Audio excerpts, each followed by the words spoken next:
Hello അസ്സലാമലൈക്കും എല്ലാവർക്കും താജ് ബസ്സിലേക്ക് സ്വാഗതം. അപ്പോൾ ഇന്നത്തെ നമ്മുടെ റെസിപ്പി എന്ന് പറഞ്ഞിട്ട് അടിപൊളി സ്ട്രീറ്റ് ഫുഡാണ് കേട്ടോ. എല്ലാവർക്കും ഒരേപോലെ ഇഷ്ടപ്പെടുന്ന സ്ട്രീറ്റ് ഫുഡായിട്ടുള്ള കാളൻ്റെ റെസിപ്പിയാണ്. അപ്പോൾ കാളൻ ഉണ്ടാക്കാൻ വേണ്ടിയിട്ട് നമ്മൾ 200 ഗ്രാം മഷ്റൂം ഇതേപോലെ ചെറുതാക്കി കൊത്തിയരിഞ്ഞതാണ്. അതോടൊപ്പം തന്നെ 200 ഗ്രാം കേബേജില്ലേ അത് അതേപോലെ തന്നെ കൊത്തിയരിഞ്ഞ് കഴുകിയെടുത്താണ് കേട്ടോ. ഇതിൽ മസാലകൾ ചേർത്ത് കുഴച്ചെടുക്കണം. അതിന് വേണ്ടി 1 ടീസ്പൂൺ ഉപ്പ് പൊടി ചേർത്ത് കൊടുക്കുന്നുണ്ട്. Kashmiri chilli 1 tablespoon, garam masala powder 1/2 tablespoon, ginger garlic paste 1 teaspoon, cornflour 1/4 cup, 1 cup maida. ഇനി ഇതൊന്ന് ജസ്റ്റ് ഒന്ന് മിക്സാക്കി കൊടുക്കാം കേട്ടോ. ഇനി നമുക്കിത് കൈ വെച്ച് നന്നായിട്ടൊന്ന് കുഴച്ചെടുക്കാം കേട്ടോ. ഇതിൽ പ്രധാനപ്പെട്ടൊരു കാര്യം എന്താണെന്ന് വെച്ചാൽ ഞാൻ ഈ കാബേജും അതുകൊണ്ട് തന്നെ മഷ്റൂമൊക്കെ കഴുകി വെച്ചിട്ട് ഒരുപാട് ടൈമായിട്ട്, അപ്പോൾ അതിൻ്റെ പേരിൽ മാത്രം ഞാൻ 1/4 കപ്പ് വെള്ളം ഇതിനോട്ട് ചേർത്ത് കൊടുക്കുന്നുണ്ട്. നിങ്ങൾ അപ്പം കഴുകി വാര വെച്ചതാണെന്നുണ്ടെങ്കിൽ വെള്ളം ഒട്ടും ചേർക്കണ്ട കേട്ടോ. കാരണം കാബേജിലും വെള്ളം ഉണ്ടാവും, അതുകൊണ്ട് തന്നെ ഈ മഷ്റൂമും 2 കൂട്ടരും വെള്ളമുള്ള ആൾക്കാരാണ്. അതിൻ്റെ പേരിൽ നിങ്ങൾ കുഴക്കണ സമയത്ത് അതപ്പം തന്നെ കഴുകിയെടുത്താണെന്നുണ്ടെങ്കിൽ ഒട്ടും വെള്ളം ചേർക്കണ്ട. ഞാനിത് ഒരുപാട് നേരമായി കഴുകി വെള്ളം വാലാൻ വേണ്ടി വെച്ചിരിക്കുന്നു. അതിൻ്റെ പേരിൽ മാത്രം ഞാനൊരു 1/4 കപ്പ് വെള്ളം ചേർത്ത് കൊടുത്തിട്ട് കുഴച്ചെടുക്കുകയാണ് കേട്ടോ. അപ്പോൾ ഇതേപോലെ ഒന്ന് കുഴച്ചെടുത്തിട്ട് വന്നിട്ടുണ്ട്. ഇനി ഒരു പാനിൽ എണ്ണ ചൂടായിട്ട് വരുമ്പോൾ നമ്മൾ ഇതിൻ്റെ മാവില്ലേ അത് കുറച്ച് എടുത്ത് കൊടുത്തിട്ട് ഇതേപോലെ പരത്തിയിട്ട് കൊടുക്കണേ. ഉണ്ട പിടിച്ചിടരുത് കേട്ടോ. ഉണ്ട പിടിച്ചിട്ടിട്ടുണ്ടെങ്കിൽ അത് വേവാൻ ഒരുപാട് ടൈം എടുക്കുക. കാരണം ഇതിൽ മഷ്റൂമിലും വെള്ളമുണ്ട്, കാബേജിലും വെള്ളമുണ്ട്. അപ്പോൾ അത് വെന്ത് ക്രിസ്പി ആയിട്ട് വെന്ത് വരാൻ കുറച്ച് സമയം എടുക്കും. അതിൻ്റെ പേരിൽ പരത്തിയിട്ട് കൊടുക്കുക കേട്ടോ. അപ്പോൾ ഇട്ട ഉടനെ നമ്മൾ ഇളക്കി കൊടുക്കണ്ട. അത് ജസ്റ്റ് ഒന്ന് മൊരിഞ്ഞ് ക്രിസ്പി ആയിട്ട് വരുമ്പോൾ നമ്മൾ ഇതേപോലെ സ്പൂൺ വെച്ചിട്ട് ഇങ്ങനെ മറിച്ചിട്ട് കൊടുത്താൽ മതി കേട്ടോ. ഇത്തിരി സമയം പിടിക്കുക അത് വെന്ത് വരാൻ വേണ്ടിയിട്ട്. വെന്ത് കഴിഞ്ഞാൽ നല്ല ക്രിസ്പി ആയിരിക്കും. ഇത് തന്നെ നമുക്ക് കഴിക്കാം കേട്ടോ. ഇതിൻ്റെ വേറെ സോസൊന്നും ഉണ്ടാക്കാതെ തന്നെ നമുക്കത് ഇതേപോലെ പൊക്കവട പോലെ കഴിക്കാം കേട്ടോ ഈ സാധനം. അപ്പോൾ ഒരു വശം വെന്ത് വരുമ്പോൾ നമുക്ക് ഇതേമാതിരി തിരിച്ചിട്ട് കൊടുക്കുക. അതേമാതിരി എല്ലാനും ഇതേപോലെ നമുക്ക് ഫ്രൈ ചെയ്തെടുക്കുക ആദ്യം. എന്നിട്ട് വെറുതെ കഴിക്കണമെന്നുള്ള ആൾക്കാർക്ക് ഇങ്ങനെ തന്നെ കഴിക്കാം കേട്ടോ. അപ്പോൾ ബാക്കിയുള്ളതെല്ലാം നമുക്ക് ഇതേപോലെ തന്നെ ഫ്രൈ ചെയ്തെടുക്കുക. ഇനി വേറൊരു പാൻ അടുപ്പത്ത് വെച്ച ശേഷം നമ്മളിപ്പോൾ വറുത്ത് വെച്ചിരിക്കുന്ന ഓയിലില്ലേ അതിൽ നിന്ന് തന്നെ 2 ടേബിൾ സ്പൂൺ എടുത്തിട്ട് ആ പാനിലേക്ക് ഒഴിച്ചു കൊടുക്കുക. അതിലേക്ക് നമ്മൾ ആദ്യമായിട്ട് കുറച്ച് കറിവേപ്പില അരിഞ്ഞ് വെച്ചെടുത്ത് ചേർത്ത് കൊടുക്കുക. ഈ കറിവേപ്പില അരിഞ്ഞ് വെച്ചതിൻ്റെ അടുത്ത് വെള്ളം ഉണ്ടായിരുന്നു. അതാണ് ഈ പൊട്ടിത്തെറികളൊക്കെ അവിടെ നടന്നുകൊണ്ടിരിക്കുന്നത് കേട്ടോ. അതിൻ്റെ അകത്തേക്ക് ഇതേപോലെ 1-2 പച്ചമുളക് അരിഞ്ഞ് ചേർത്ത് കൊടുക്കുക. ഞാനിവിടെ ഒരെണ്ണേ ചേർക്കണുള്ളൂ, കാരണം ഈ പച്ചമുളകിനോട് കത്തേരുവാണ്. അതിൻ്റെ അകത്തൊക്കെ 2 മീഡിയം സൈസ് സവാള അരിഞ്ഞത് ചേർത്ത് കൊടുക്കുക കേട്ടോ.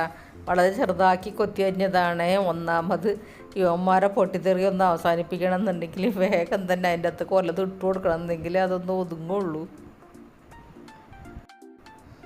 ഇനി ഇതൊന്ന് വഴറ്റിയെടുക്കുക. ഒരുപാട് സവാള ബ്രൗണൊന്നും ആവാൻ വേണ്ട, ജസ്റ്റ് ട്രാൻസ്പെറൻ്റ് ആയിട്ടൊന്ന് വന്നാൽ മതി.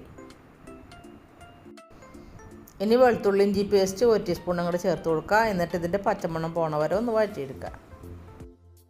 അതിലേക്ക് 1/2 ടീസ്പൂൺ കാശ്മീരി ചില്ലി പൗഡറാണ് കേട്ടോ ഞാനിവിടെ ചേർക്കണത്. അതായത് കളറിന് വേണ്ടിയിട്ടാണ് കാശ്മീരി ചില്ലി പൗഡർ ചേർക്കണത്. അല്ലാന്നുണ്ടെങ്കിൽ സാധാരണ മുളക് പൊടി ചേർത്താലും മതി കേട്ടോ. ഇനി ചേർക്കുന്നത് ഗ്രീൻ ചില്ലി സോസാണ് കേട്ടോ. അപ്പോൾ ഇത് ഹോം മെയ്ഡ് സോസാണ്. അപ്പോൾ ഇതിൻ്റെ റെസിപ്പി വേണമെന്നുണ്ടെങ്കിൽ നിങ്ങളൊന്ന് കമൻറ്റ് ചെയ്താൽ മതി കേട്ടോ. ലോങ് വീഡിയോ വേണോ ഷോർട്ട് വീഡിയോ വേണോ എന്നുള്ളത്.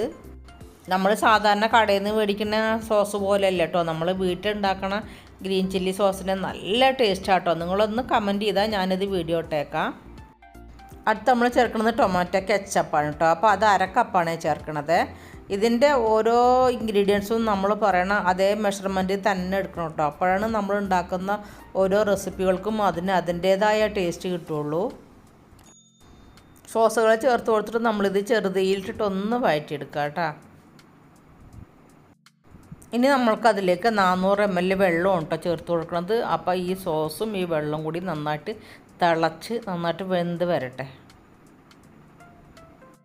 ഇനി ഈ സോസിലേക്ക് 1/2 ടീസ്പൂൺ ഉപ്പ് പൊടി ചേർത്ത് കൊടുത്തിട്ട് നമുക്ക് നല്ലതുപോലെ ഒന്ന് തിളപ്പിച്ചെടുക്കാം.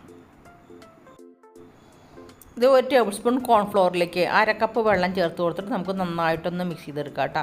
നമ്മുടെ സോസ് അവിടെ തിളച്ച് വരുന്നില്ലേ, അപ്പോൾ അതിലേക്ക് മിക്സ് ചെയ്ത് കൊടുക്കാൻ വേണ്ടിയിട്ടാണ്. അപ്പോൾ സോസ് തിളച്ചിങ്ങനെ കുറുകി വരുന്നുണ്ട്. അപ്പോൾ നമ്മൾ മിക്സ് ചെയ്ത് വെച്ചിരിക്കുന്ന കോൺഫ്ലവർ സ്ലറി ഇല്ലേ, അത് ഇതിലോട്ട് ചേർത്ത് കൊടുക്കുക. കോൺഫ്ലവർ ചേർത്ത് കൊടുത്താൽ പിന്നെ നമ്മളിങ്ങനെ ഇളക്കിക്കൊണ്ടിരിക്കണം കേട്ടോ, അല്ലെങ്കിൽ പെട്ടെന്ന് തന്നെ കുറുകിയത് അവിടെ ഇവിടെയും കട്ട പിടിക്കും. ഈ ടൈമിൽ നിങ്ങൾക്ക് ഉപ്പൊന്ന് ചെക്ക് ചെയ്യാം കേട്ടോ, പോരാന്നുണ്ടെങ്കിൽ ചേർത്ത് കൊടുക്കുക, അല്ലാന്നുണ്ടെങ്കിൽ ചേർക്കേണ്ട കാര്യമില്ല കേട്ടോ. ഇപ്പോൾ നമ്മുടെ സോസൊക്കെ തിളച്ച് നന്നായിട്ട് കുറുകിയിട്ട് വരുന്നുണ്ട്. അപ്പോൾ ഈ സമയത്ത് നമ്മൾ ഫ്രൈ ചെയ്ത് വെച്ചിരിക്കുന്ന പൊക്കോട ഇല്ലേ, അതായത് ക്യാബേജ് മഷ്റൂം പൊക്കോട, അതൊന്ന് രണ്ടാക്കി ഇങ്ങനെ കൈ കൊണ്ട് ഇങ്ങനെ പൊടിച്ചിട്ട് കൊടുത്തിട്ട് നമുക്ക് ഇതിലോട്ട് ചേർത്ത് കൊടുക്കാം കേട്ടോ. അപ്പോൾ അതെല്ലാവരും കൂടി ഇതിൻ്റെ അകത്ത് കിടന്നിട്ട് നന്നായിട്ടൊന്ന് തിളച്ചിട്ട് ഒന്ന് സെറ്റായിട്ട് വരട്ടെ. ഇപ്പോൾ കാളൻ ഇവിടെ സെറ്റായിട്ട് വന്നിട്ടുണ്ട്. ആ സോസുകളൊക്കെ നന്നായിട്ട് കുറുകി വന്നിട്ടുണ്ട് കേട്ടോ. ആ സമയത്ത് നമുക്കിതിലേക്ക് ഒരു പിടി മല്ലിയില അങ്ങോട്ട് ചേർത്ത് കൊടുക്കാം. അതിനുശേഷം ഇത് നന്നായിട്ടൊന്ന് മിക്സ് ചെയ്തെടുക്കുക. അടുപ്പ് ഓഫ് ചെയ്യണേ, ഇനി നമുക്ക് അടുപ്പ് കത്തിക്കേണ്ട ആവശ്യമില്ല കേട്ടോ. ഇപ്പോൾ നന്നായിട്ട് പാകത്തിന് കുറുകി വന്നിട്ടുണ്ട്.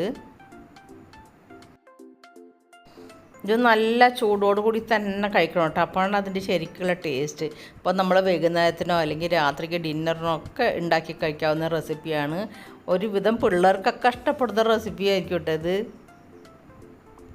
അപ്പോൾ നമ്മൾ ഒരു ബൗളിലേക്ക് വിളമ്പിയ ശേഷം അതിൻ്റെ മുകളിലായിട്ട് കഴിക്കണ മുന്നായിട്ട് കുറച്ച് സവാള കൊത്തിയച്ചത് ചേർത്ത് കൊടുക്കണേ. അത് ഇങ്ങനെ ഇടയ്ക്ക് കളിക്കാൻ കിട്ടുമ്പോഴാട്ടോ അതിൻ്റെ കറക്റ്റുള്ള ടേസ്റ്റ് വരാം.